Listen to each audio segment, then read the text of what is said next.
With nearly 10,000 students soon to begin flooding the sidewalks and hallways at Dixie State University, DSU Security has a lot of ground to cover. Chief of Campus Security Blair Barfuss wants to make sure they have eyes on as many locations on the 117 acres as possible. Besides using security cameras to monitor both insides and outsides of buildings, Chief Barfuss said the DSU security team will soon be wearing body cameras. We are moving forward with programs to implement body cams. They've had them in the past, but they weren't functioning properly, and we're starting over. Our new body cam policy is linked to the new cell phones, which have been provided to each officer so that they can better do their job. It's also part of transparency and best police practices.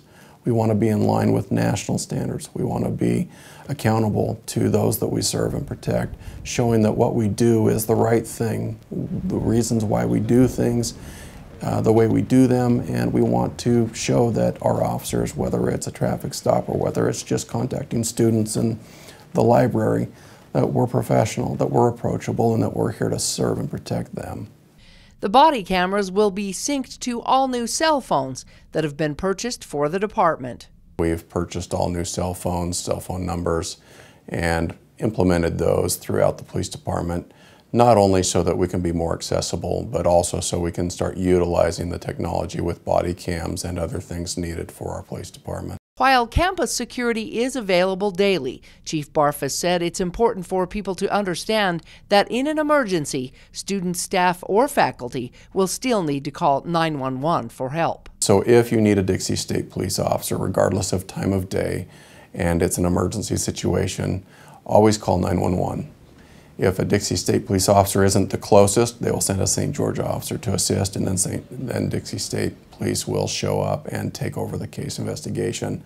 The non-emergency number or dispatch number is the same for the county. That number for police dispatch is 435-627-4300. For simpler security requests for a DSU officer, Barfuss said you can call the after hours or an on-call security number. The last number I want to share is our security number. We have security staff on campus that provide a number of services. They'll go and they'll check buildings, and they'll lock them up and they'll unlock them, and they'll provide safety escorts. They'll do vehicle jump starts. They'll try to open vehicles if you've locked your keys in. And all of those services are available through our security department if police officers aren't available to assist. The security number that we're asking you to contact is area code 435-236-4000.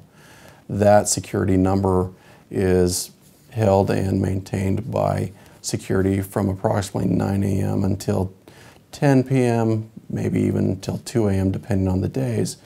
But it's a cell phone that gets passed around, and they get to provide those services for anybody that needs services like escorts. And the campus will also soon have new decal wraps for security vehicles to make them more visible. Our cars are going to be marked with the Bison logo and with some Dixie State markings to show the community that we are Dixie State police officers, and we're proudly protecting the Trailblazer Nation and the students, staff, and faculty here on campus. We're hoping that the decals and everything will start be applied on some of the cars in the next week to 2 weeks. We've been taking measures. They've all been designed and bid out through the state, and things are moving along. So whether it's an issue over lost or found keys, or simply a question of the rules, DSU Security hopes their presence on campus is welcoming to the students, giving them a more safe and secure experience day or night. Our doors are open. We'd love to hear comments or ask questions on how we can better serve you. And a reminder to all that campus security does not typically handle parking tickets. From Dixie State University, Melissa Anderson, CEC News.